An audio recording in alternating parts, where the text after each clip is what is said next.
So now we're going to do Chapter 8, the muscular system. So your muscular tissue is basically what enables your body and all of its parts to move. Movement is caused by the ability of those muscle fibers to shorten or contract. So when a muscle cell shortens, it's converting a chemical energy, which you obtain from food and nutrients in your body, into a mechanical energy. So before it's chemical, which we can't really see even though it's there, but it's using that to actually physically move two things closer together, which is causing your muscle to contract, causing the movement that we see. And there are a few different types of muscle tissue in our body. There's skeletal muscle, which is also called striated muscle or voluntary muscle. It's called voluntary muscle because it's the only type of muscle in our body that we just always have conscious control over. So we have to consciously think about moving our skeletal system or those skeletal muscles in our body.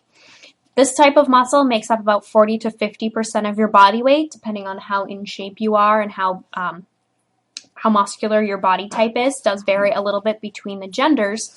And like I said, these are the muscles that we control voluntarily. You get to decide when you move and that kind of stuff in your body. Then there's cardiac muscle. Cardiac muscle makes up the bulk of your heart. And that cardiac muscle, those cells branch frequently and are interlinked together by those branches, which is what allows your cardiac muscle to contract in those nice uniform motions, which make it work as well as it does. These are also characterized by these very unique dark bands that are between them that help kind of link them all together. And like I said, they're interconnected, which is what allows it to contract so efficiently. And then smooth muscle, this is called non-striated or involuntary muscle. And this lacks those cross striations that you see in cardiac muscle or in skeletal muscle. It just looks very smooth. It's kind of like little cells that almost form like this flat surface together instead of being like stacked one on top of the other where you can see the lines to differentiate them. And these are the muscles that are found in the walls of hollow, visceral structures, like your GI tract. These are the muscles that make peristalsis happen. Or in your blood vessels, these are the muscles that contract or dilate your blood vessels. These contractions are not under our voluntary control. These muscles are going to contract or relax based on what your body needs and not by any conscious thought that we have. So here are some pictures of them. So you can see here, these are your striated, see how it's kind of striped muscle fibers or skeletal muscle fibers. Your cardiac muscles, see how these are all little interconnected ones? And like we said, that's what's going to make them contract as a nice uniform motion, which makes your heart so efficient. And then your smooth muscle fibers are down here. So you can see where it's not those little discs that look like they're stacked one on top of the other. They're just sort of these little cells that kind of work together. And that's why they look so smooth. You don't see the lines like you do on these ones. So the function. Basically, all muscle cells, their function is that they specialize in contraction. They shorten those muscle fibers and bring them closer together to each other. And that's what we see as movement. So some major structures. Each skeletal muscle is an organ composed mainly of the skeletal muscle cells and that connective tissue that's going to connect it to the neck surface. Like we have a skeletal muscle, but we're going to need some tendons that are going to connect it to the bone that is going to make it so that we see the muscle moving. And most skeletal muscles really extend, like I said, from one bone, and they're going to extend across a joint to another bone. And that's because that's how we're going to see it as movement, because it starts on one bone, that's almost like your anchor point, and then it's going to go to another bone. So the contracting of that muscle actually brings one bone closer to the other or moves that joint. So parts of your skeletal muscle. Remember how I said that it really starts on one bone? Well, that's your origin. It's your attachment to that one bone, and that really remains relatively stationary, and that's fixed during the whole movement. Your insertion site is the point of attachment on the other bone, and that's the bone that you're going to see move when your muscles contract. And then the body is that main bulk part of the muscle that you see. So it's kind of in between your origin and your insertion. So here you can see where the origin is attaching up by the shoulder. You have the muscle body, that big bulgy section in the middle, and you have a tendon attaching it down here, which is your insertion site. So when this muscle contracts, it's going to move that lower arm up and down. It doesn't move here, that's your origin. It moves your insertion site bone, so it moves that lower arm up and down. So your muscles, they're going to attach to the bone by tendon. Your tendons are very strong cords, very fibrous connective tissue. So that's what makes them so strong, all that fibrous connective tissue. These tendons are also enclosed in a synovial-lined tube called a tendon sheath. If you remember from joints, that synovial lining secretes the synovial fluid, which is a lubrication. So it's sort of like oiling your joints up. And so this is oiling up those tendons so that when your muscles contract, it's not abrasive. It's kind of like sliding across a nice slippery surface, which is going to help your muscles work better and help you not feel friction or resistance when you move. And then you can have a bursa. A bursa is a small synovial-lined sac which contains some synovial fluid, and that's located between a tendon and an underlying structure.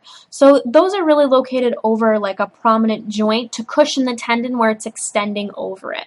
So that would be like the backside of your elbow, something where it's a prominent joint. There'll be a little bursa sac in there that's going to help cushion that tendon so that it doesn't get injured by rubbing right over that bony prominence. And then for some microscopic structure and function. Now, I don't really expect you guys to know a ton of detail about the microscopic structure and function. I just want you to know enough that it helps you to understand exactly what's going on. I'm not going to test you on this specific information. It's just for understanding purposes. So on a microscopic level, your muscle cells are contractile cells. They're grouped in bundles. And they're arranged in such a way that these fibers contain these thick fibers, these thick microfilaments, and thin microfilaments. So your thick ones are called myosin, your thin ones are called actin. And the whole purpose is that they get closer together. So if you can see here, I know this is kind of a faraway picture, but you see the thick fibers and then the little thin fibers. So when your muscle contracts, it actually brings them closer together. Like you see here, you can see where the thick fibers have stayed pretty stationary, but what they've done is actually brought those thinner fibers closer together, which shows itself to us as a muscle contraction. So, next slide, if I can get my computer to go there. So for more microscopic structure, the basic function, like we said, that tractile movement is the contractile movement. Like I was showing you in that picture, there were those kind of the areas of that thin filament where it almost made like a zigzag form back and forth, and it's just bringing those closer together. I'm not going to go over this slide in a ton of detail because I'm not going to test you guys on any of this information. This is just if you want to know a little bit more about how exactly your muscles contract and if that helps you to understand. I know I'm one of those people where the more detail I know about something, the better I understand it and the better I remember it. But I know that's probably a pretty rare thing. The only thing that I will point out here is that this muscle contraction requires calcium. So remember when we were going over bones and we said that calcium was a vital nutrient that you stored in bones? So this is really important even for muscle contractions, which includes even in your heart. Your heart needs calcium to contract right. So that's why calcium is such a vital nutrient.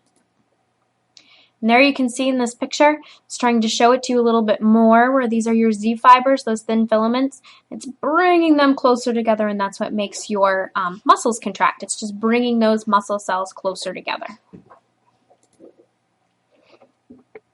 So for movement. So your muscles produce movement, like we said, by pulling on a bone as the muscles contract. So it's bringing one bone closer to another one. And it's bringing the insertion bone closer to the origin bone, right? And movement occurs because there's a joint in between those two bones that allows there to be movement. And normally it's a whole group of muscles that create this action. It's not just a single muscle that creates the movement. There's a prime mover, which is the muscle whose contraction is mainly responsible for it. So that's the one that's really doing the bulk of the work. Then there are normally synergist muscles. These are muscles who contract to help aid in that main prime mover, but they don't give the bulk of the movement. They're kind of supporting and helping. And then there's an antagonist. So an antagonist, for anyone that you remember in English class, an antagonist is kind of like the opposing character. Well, an antagonist in muscle groups is sort of the same thing. It's the opposing muscle. So if I have one muscle that brings my forearm or my lower arm up closer to my shoulder, then there's another muscle that's going to bring it back down to its original position. It's doing the opposite action of that prime mover. So another really important function of your skeletal muscle is posture. This is one that people really don't think about, but your muscles actually have a type of contraction that's called tonic contraction. And that's really just like a few of your muscle fibers just sort of like tense a little bit and hold. And that's actually what allows us to maintain our body posture. It's not really movement, they're just holding. So those muscles are actually what's holding us upright and in good posture all the time. And if they weren't doing that, we would just sort of slowly be sinking back down to the ground. So they're kind of working to fight against gravity to keep us upright all the time. So good body posture, so the optimum body positioning, the reason why our muscles work for that is because it's the position that makes our body function the best. So that's what kind of lets everything be in the right alignment and lets it function most correctly. And that skeletal muscle tone just kind of maintains that little bit of tonic contraction to help maintain that posture despite gravity working. Another really important function of skeletal muscle is heat production. You might remember this from chapter 1 a little bit when we were talking about how you contract your muscles to shiver to generate heat. Well, it's one of those things that's really important for homeostasis, is that you maintain that constant body temperature. And so your body temperature sometimes goes high, which is called a fever. Often that's a sign of illness. If you remember a little bit from, I think that was in Mechanisms of Diseases, a little bit talking about how your body temperature rises a lot of the time to help fend off an organism. It hopes to create enough heat that the organism can't survive in the environment. Or you can have hypothermia, which is actually when your body temperature drops too low. And if you start experiencing hypothermia, what happens is that you contract your muscle fibers. Because when you contract your muscle fibers, they actually produce and release a lot of heat. So that's there to help try to get your body temperature back up to normal. So something that happens to muscles, because they kind of work all the time, and if you do a lot, like let's say you go out for a run and you're like doing distance running, at the end of it, your muscles can suffer from fatigue. Fatigue is caused by repeated muscle stimulation without enough periods of rest. And that happens because you have these cellular stores, and it's oxygen and nutrients that your muscles use every time they contract. And if you keep going and keep going and keep going and don't rest those muscles, you actually end up depleting all those stores. And what happens is that the blood supply can't replenish that oxygen and those nutrients as fast as you are using them up. So you've depleted your stores and you just can't get there enough. And what happens then is that you reduce the strength of your muscle contractions. So you're running, and then you notice like it hurts to run, and then you just can't run as fast. That is your body getting, it's your muscles being fatigued. You've depleted them of their stores and outstripped their resources. Now, if you keep exercising, your body will actually build up a better blood supply to your muscles, and you'll actually increase the little cells that kind of make energy in your muscles, which is why you can keep going longer and longer and longer, and you build up an endurance. So sometimes stripping those stores are actually good when you're trying to build up more muscle, but that's why you get so fatigued. It's because you've just done that repeated stimulate of those muscles, and they haven't had time to relax and rest and replenish those stores. So like we said, that if you keep going, and so I've depleted my muscle stores from being fatigued, I actually produce something called lactic acid. Lactic acid is what happens when my muscles have to contract anaerobically instead of aerobically. So if you remember from before when we were talking about bacteria, actually I think it's where it came up. Aerobic means that it's happening in the presence of oxygen. Anaerobic means that it's happening without the presence of oxygen. And if we're doing something anaerobically, we make lactic acid as a byproduct. And that's actually why you feel your muscles start burning. It's that lactic acid building up on them.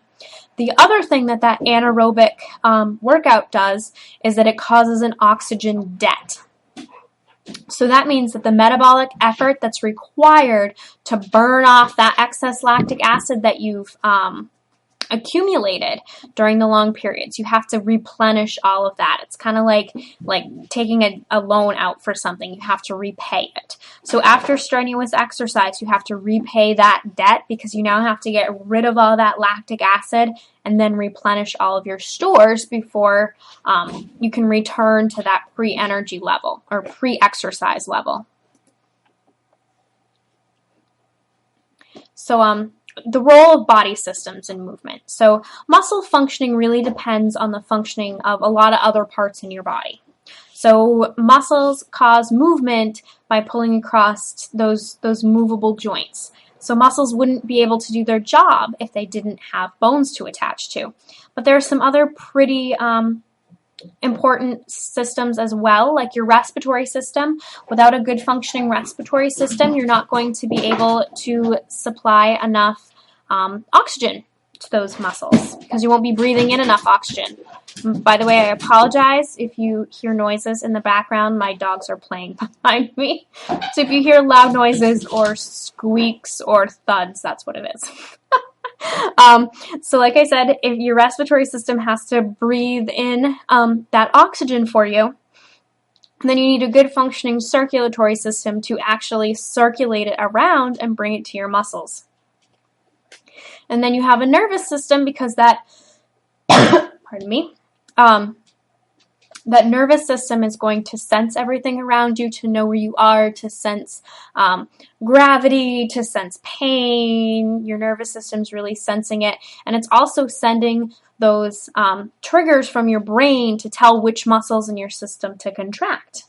Because you have to think about that, even if it's a little bit subconsciously, because you kind of get in that motion of running, because it's just muscle memory at that point. Your brain still has to function for all of this. So your nervous system is really important. And then, like we said, your skeletal system. So all of these things play really essential roles in normal movement. But there are some other things that can actually go in and affect how well your muscles move, and it doesn't even actually have to be like a specific muscular disorder to cause a problem with the functioning. Like, let's say I have a spinal cord injury.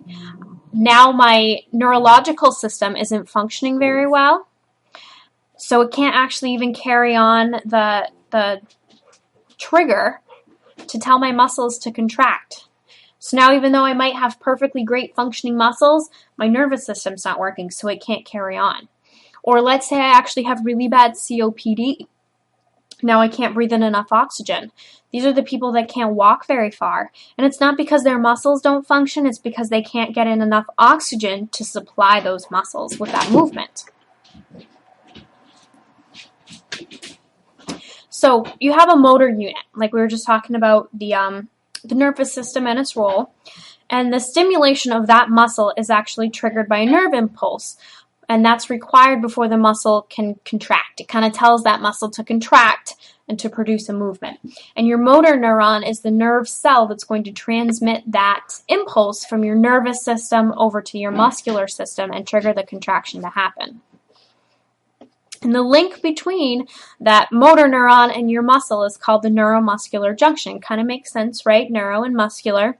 And that's the point of contact between that nerve ending and the muscle fiber. And your motor unit is a combination of that motor neuron and the muscle cell. So as they work together, that's called your motor unit. So you can see here where you have, this is your neuron. It's coming down from your nervous cell, and that's where it's hitting your muscle cell here to trigger it to tell it to contract. So this whole thing here is going to be your motor neuron.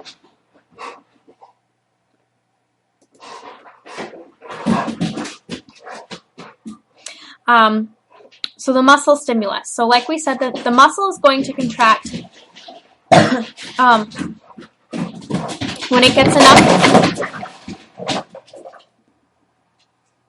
So I apologize again for the crazy dogs in the background, the loud noises. Like I said, I have 3 dogs and they're all in the background playing right now, so there's some loud noises going on behind me. So a muscle stimulus. The muscle will contract only if there's a certain amount of stimulation, and that's because each muscle has a threshold stimulus, and that means that each muscle fiber has a certain level of intensity that the stimulus has to reach before it's going to make it contract. Now, once it's stimulated, that muscle fiber will contract, and that muscle fiber is an all or nothing contraction. So then what makes it only contract a little bit at a time and not have it be an all or nothing movement?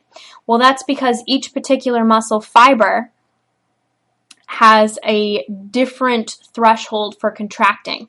So maybe only a few of them contract. So my arm doesn't move up all the way because it's only a few muscle fibers that contract because they have a really low threshold. But the ones that have a really high threshold need a lot of stimulus, and those are going to be the ones that make my muscles do a complete movement, not just a little bit of one. So that's how that works. It's just that each muscle fiber has a different threshold for how much stimulus it needs before it'll actually move. So every different muscle fiber is controlled by different motor units, and that's because they have that different threshold level. So each individual muscle fiber, like I said, each one is going to have an all or nothing response, but each one's going to have a different threshold level, and each one's going to have its own little muscle fiber going, or the motor unit going to it. Sorry. So some of them are going to take a stronger stimulus to make it contract. So that's how we kind of get like a little bit of movement is allowed, even though each muscle fiber is an all or nothing contraction. So there are different types of muscle contractions. You can have a twitch contraction, and that's a very quick and jerky movement, quick and jerky response to a stimulus. And that's more of like a phenomena, and they don't play a really significant role in muscular activity.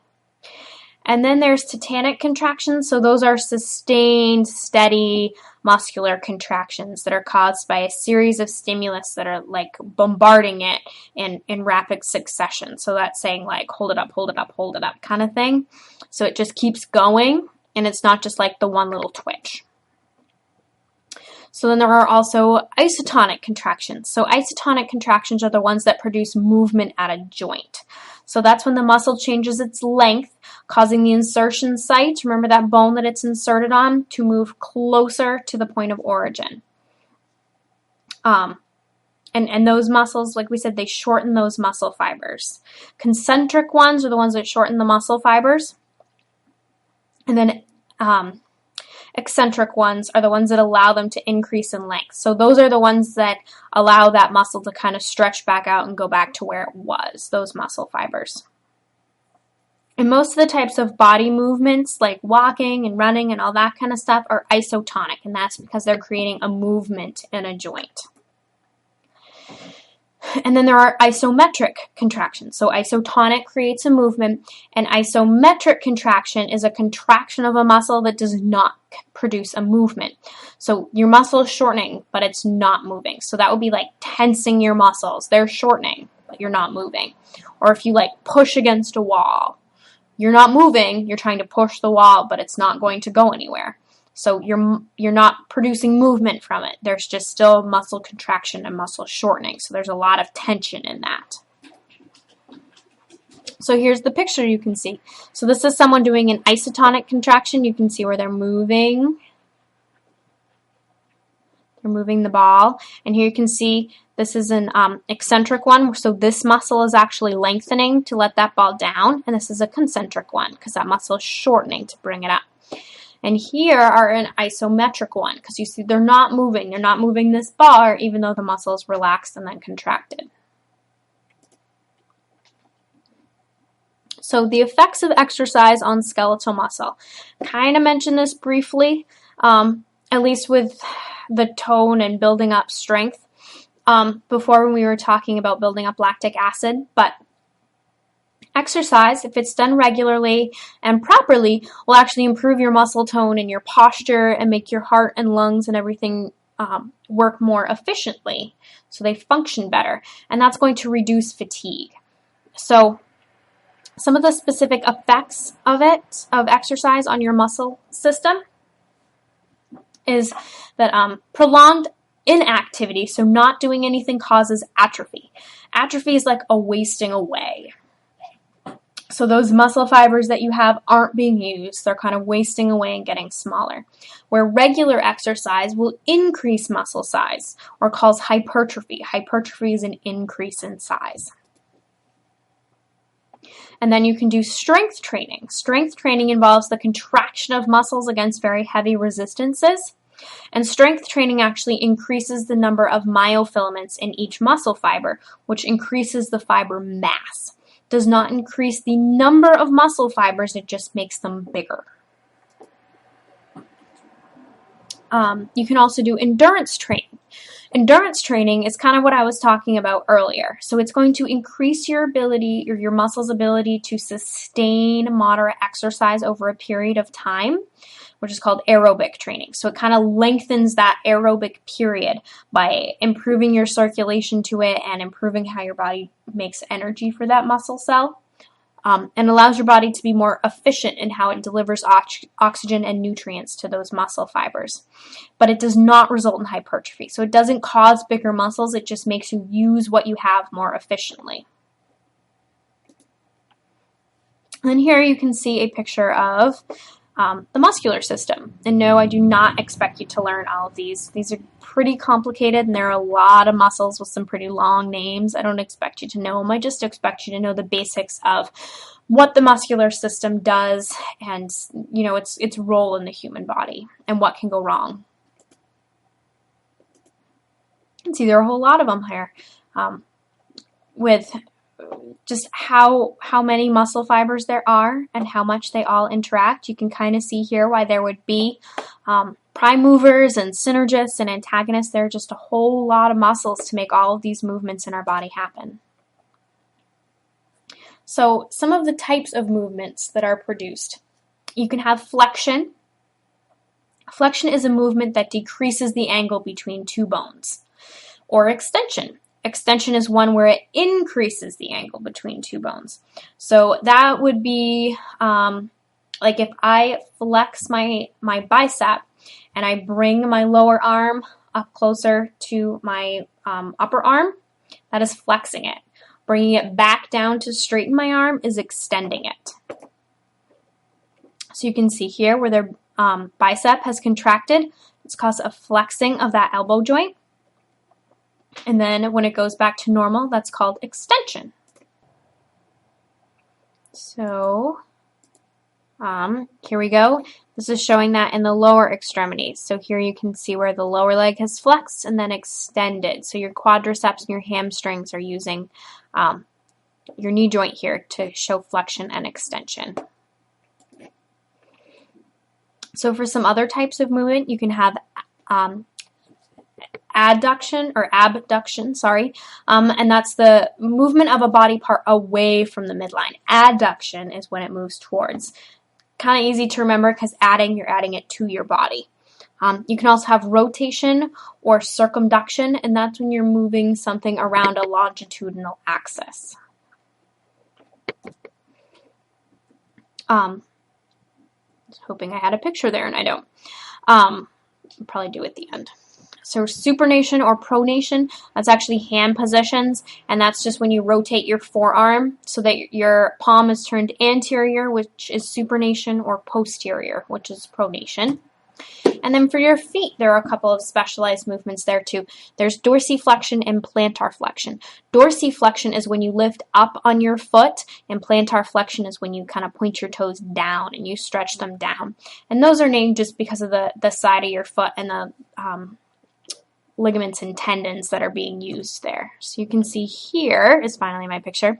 So adduction is when you're putting your arm down to your side. You're bringing it closer to your body. And then abduction is when you're moving it away from your body. You can see here with B, the head is turning from side to side and rotating around in a circle. So it's the rotation. And then you have pronation and supination. So that's just using your palms, and plantar flexion or dorsiflexion, so flexing your feet. And those are all just different types of muscle contractions that are creating that movement. So for some major muscle disorders that we can have, you can have a myopathy. Myopathies are muscle disorders, and they can really range from very mild to life-threatening. So for an injury, you can probably remember this one from the last section, skeletal system, and that's a strain. A strain is an injury from overexertion or trauma. This involves the stretching or tearing of muscle fibers. And it's often accompanied by malacia, which is muscle pain, and it can cause inflammation of that muscle tissue, because remember, anytime we have an area of the body that's damaged, all the blood flow is going to increase there while it tries to come in and heal the area. And that's meiosis, that inflammation of the area. Remember, whenever there's itis at the end, that normally means inflammation. And that can be of the muscle or the tendon. And then if there's injury near the joint, it can actually involve ligament damage, and that's when it's called a sprain. Because remember, a strain is when it involves a tendon, and a sprain is when it involves the ligament. So for some more muscle injuries, you can have cramps, which are muscle spasms. Those are those involuntary twitches that cause cramps in your muscle because they're making your muscle twitch. You can have crush injuries. That's a severe muscle injury caused by a whole lot of pressure that actually causes those muscles to release some of the proteins that they're made of because of how much damage there was there, just destroyed them and killed them. Those proteins actually have to get flushed out through your kidneys, but they're really big proteins. They can actually clog up the filter in your kidney and result in kidney failure. And then you can have some stress-induced muscle tension, like headaches or back pain. Your muscles are so tense from being stressed that actually starts causing pain. You can also have muscle infections, and that can be caused from a bacteria or a virus or a parasite that can actually go and infect your muscles. Poliomyelitis, that was the polio virus. There was an epidemic of it, and that is an infection that affects your motor nerves, and that can range from mild to life-threatening. It caused paralysis and actually killed a lot of people. It's pretty much been eradicated now just because of the vaccines that we were able to provide for people back when it was an epidemic. Another big one is muscular dystrophy, and that's a group of genetic disorders that are that cause muscle atrophy. So basically it causes your muscles to be wasting away. Even if you use them, it kind of wastes them away for you. It doesn't give you the option. Duchenne's muscular dystrophy is the most common type, and that's characterized by a very rapid progression of weakness and atrophy. Normally death happens by the age 21. And death happens because your muscles atrophy so much that you can't breathe for yourself anymore. You just can't move and you can't breathe. Because your respiratory effort actually doesn't involve some muscle contractions. So if you lose the ability to contract those muscles, you've lost the ability to breathe. And this is a sex-linked disorder. It's X-linked, so it's inherited, and that's why it affects boys. And we will talk a little bit about genetic disorders and genes and what X-linked means and sex-linked disorders and stuff, but it's one of our last chapters in the book, so it's a ways away. And then finally, there's myasthenia gravis. Myasthenia gravis is an autoimmune disease, and it's characterized by this chronic weakness and muscle fatigue. It's something that you don't really have control over, but your muscles kind of get chronically weak and fatigued because that neuromuscular junction, it doesn't work as well. The transmitters that are supposed to go from your nerves to your muscles kind of don't get the message there. There aren't very many receptors on your muscle cells, so even though your nerves say contract, they can't do it. So it just causes this very chronic fatigue and weakness. And this is an autoimmune disorder because it causes the body attacks the receptor sites to decrease the number of them. And that's what makes this disease pretty severe. And what can happen is that it can actually get to the point where, just like we said for muscular dystrophy, that it can cause death because you lose your ability to contract your respiratory muscles. The same thing can happen here, and you can actually go into a crisis because you can actually lose your ability to contract your respiratory muscles by that same weakness or fatigue. So that brings this muscular section to a close. I hope you learned a lot, and I'll see you for the next chapter.